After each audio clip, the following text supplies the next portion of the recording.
नमस्कार, good evening. आज मैं अपनी गप एक बहुत ही महत्वपूर्ण, खूबसूरत कहानी से शुरू कर रहा हूँ। मुझे बहुत पसंद है।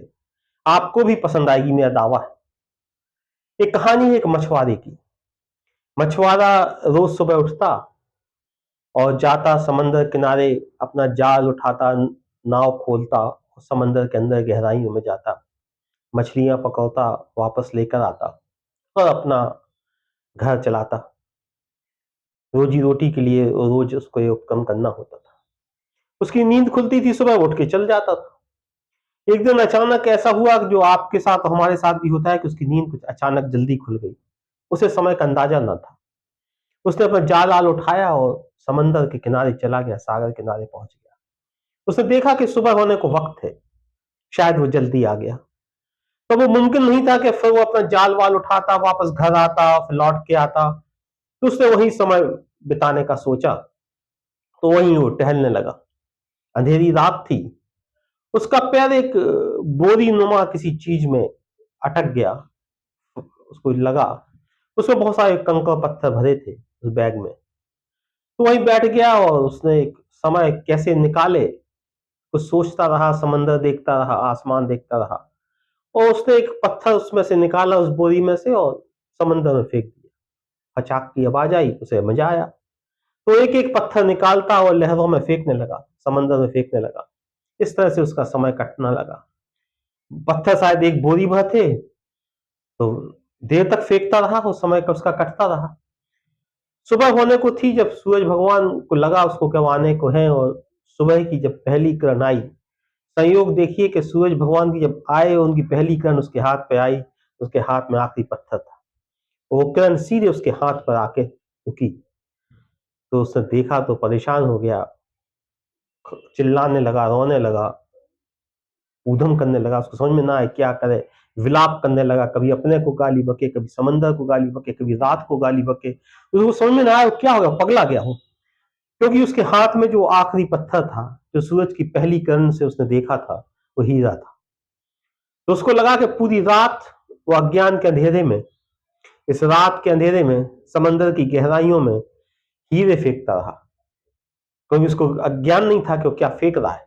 तो हीरे फेंकता रहा, अमूल अमूल्य पत्थर फेंकते रहा। तो एक पत्थर काफी था उसकी जिंदगी बदलने के लिए। लेकिन उसको लगा कि वो तो शायद आज सम्राट हो जाता, राजा हो जाता, उस इलाके का सबसे बड़ा धनपति हो जाता। तो पूरी रात उसने वो कंकड़ पत्थर, हीरे मोती जो है, समंदर में फेंके। दोस्तों, यही हमारी जिंदगी की हकीकत है। जो हीरे मोती जो बैग में है, वो समय है। और हम जो फेंक रहे हैं, वो अज्ञानता के कारण। हम अपनी जिंदगी के उस बीच पे, जिंदगी के किनारे पर बैठकर और समय की उस बोरी से निकाल निकाल कर समय को बर्बाद करते जा रहे हैं, फेंकते जा रहे हैं। जिस दिन हमें बोध होता है, जिस दिन हमें पता चलता है, उस दिन कई बार ऐसा होता है कि जिंदगी का आखिरी समय हमारे पास होता है, आखिरी पत्थर हमारे पास होता है। वो समय जो मेरी जिंदगी, आपकी जिंदगी, हम सबकी जिंदगी बदल सकता था, हमने उसे यूं ही व्यर्थ गंवाया। तो आज चूचू की जो चौथी बात है, वो मैं कह रहा हूं कि समय पर ध्यान दीजिए। समय को यूं बर्बाद मत करिए। अपना एक लक्ष्य तय करिए और कोशिश करिएगा कि आपके समय का हर घंटा, हर मिनट उस लक्ष्य को हासिल करने के लिए जाए। मेरा ऐसा कोई दावा नहीं है कि ऐसी बातें जो मैं बता रहा हूं वो आपको पहले से नहीं पता थी।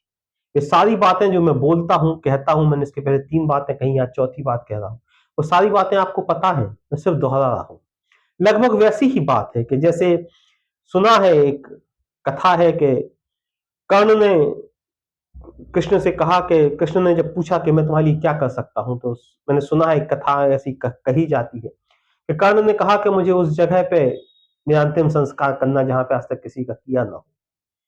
तो कृष्ण कर्ण को लेके पूरी पृथ्वी पर घूमे और कहीं ऐसी जगह ना थी, नहीं मिली उन्हें, जहां किसी न किसी का संस्कार ना किया गया हो, जहां किसी न किसी का अंतिम संस्कार ना हुआ हो। जहां वे लेके जाते वहीं वे कहते, यहाँ मैं पहले से हूँ, यहाँ मेरा संस्कार हुआ है। तो ऐसी इस पृथ्वी पर ऐसी कोई जगह नहीं थी जहां पे कर्ण का अंतिम संस्कार कृष्ण कर पाते। लोग कहते हैं कि कृष्ण ने फिर अपने बाएं हाथ पर कर्ण का अंतिम संस्कार किया। उसी तरह से जिस तरह से इस पृथ्वी पर कोई जगह नहीं मिली कृष्ण को कर्ण के अंतिम संस्कार करने के लिए, हर जगह कोई ना कोई था, वैसे ही बातों का है कि हर बात हमें भी पता है, आपको भी पता है, बहुत सारी बातें हम सबको पता है। तो मेरा ऐसा कोई दावा नहीं है कि मैं जो बात कहता हूँ पहली बार कह रहा हूँ, आपको नहीं पता। मैं सिर्फ दोहरा रहा हूँ, आपको याद दिला रहा हूँ। अपनी इस एक छोटी सी बात से अपनी बात खत्म करूंगा। आज की चौथी बात जो है कि अगर पूछना है तो एक महीने, एक साल की कीमत क्या होती है, ये उस छात्र से पूछो जो फेल हो गया है। वो आपको बताएगा कि एक साल की कीमत क्या होती है। अगर एक महीने की कीमत पूछना है तो उस माँ से पूछो जिसकी संतान एक महीने पहले हो गई और जिसकी मृत्यु हो गई। हफ्ते की कीमत पूछना है तो जाकर उस संपादक से पूछो जो किसी साप्ताहिक पत्रिका का संपादक है। अगर एक दिन की कीमत पूछना है तो जाकर उस दिहाड़ी मजदूर से पूछो जिसके लिए एक दिन कितना कीमती होता है, जो सुबह से शाम तक काम करता है, रोजी रोटी कमा कर लाता है। अगर ये एक घंटे की कीमत पूछना है तो उन प्रेमी और प्रेमिका से पूछो जो कई दिनों के बाद आज सिर्फ एक घंटे के लिए मिले।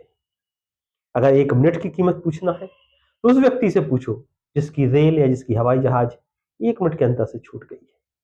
अगर एक सेकंड की कीमत पूछना है तो उस व्यक्ति से पूछो जिसका एक्सीडेंट सिर्फ एक सेकंड से बच गया है।